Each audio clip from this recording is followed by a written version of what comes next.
basic answer to the question you pose, in a tight financial climate, is public service reform dead? Exactly the reverse, I would say.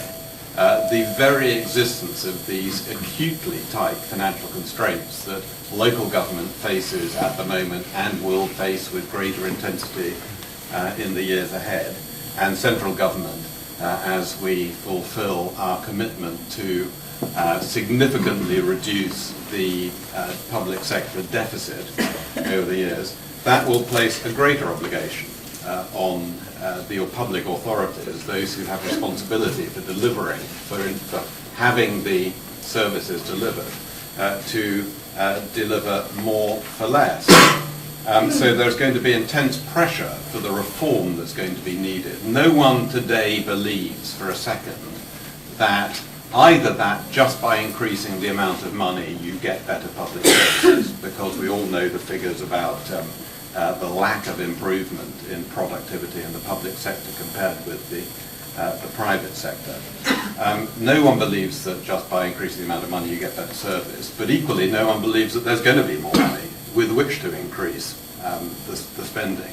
And so the obligation to get more for less from the use of public money is going to intensify very greatly, and that means the requirement for public service reform is greater today than it has ever been. And also the opportunity is greater as well, because the thing I find encouraging at the moment is that there's a greater and broader, and not, I was going to say deeper consensus, I'm not sure it is very deep yet, but it's at least on the surface, a consensus that what matters in terms of public services, in terms of delivering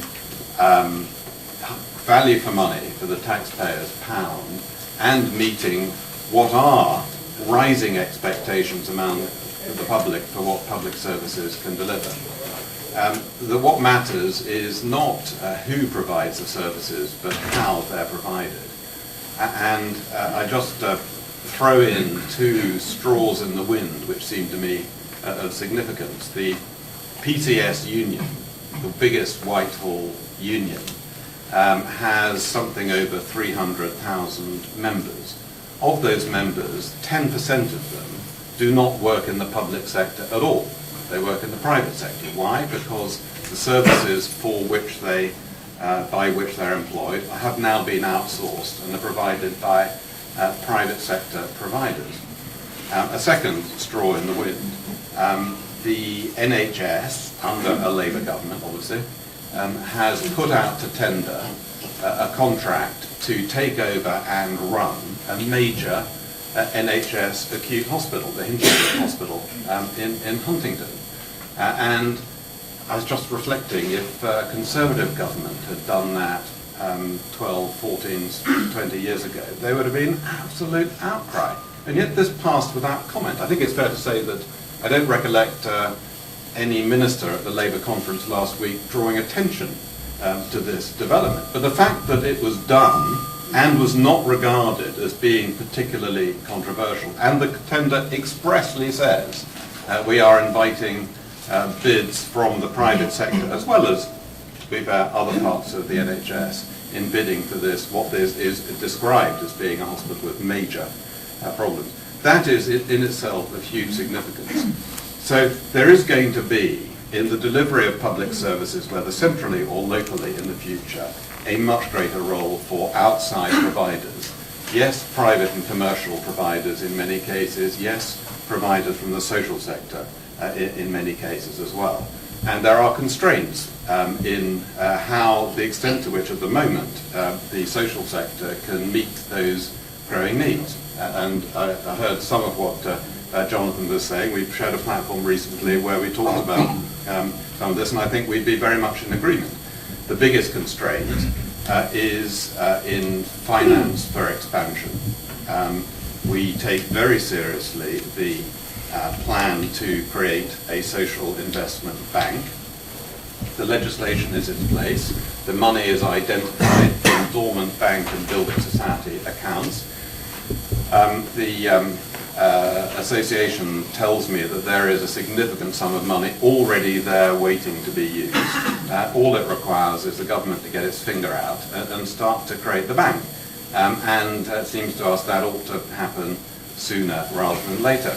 A word about what form it should take. We have a very strong view that this should be an institution not part of government in any way, but genuinely independent from government, genuinely there at the service of the social sector to allow social sector providers to do what the private sector is really good at, which is to take a business model that works in one place and then replicate it and build it out in other places to meet other needs. And that is done much less in the social sector than in the private sector. But there's huge scope and a growing market for social investment, which is very encouraging.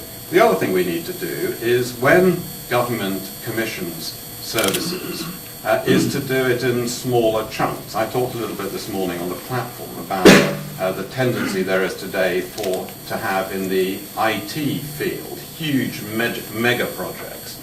And our view is that you don't need to have mega projects, you just need to require the systems talk to each other. In the way in which we commission public services from non-public providers, we shouldn't have these huge contracts. And we should also set up the commissioning in such a way that we encourage the formation of consortia. The model that's tended to be the case with the government is to have contracts in the field of the flexible New Deal, for example, which are so massive that the only organizations that can take the risk of bidding are the big for-profit private sector companies.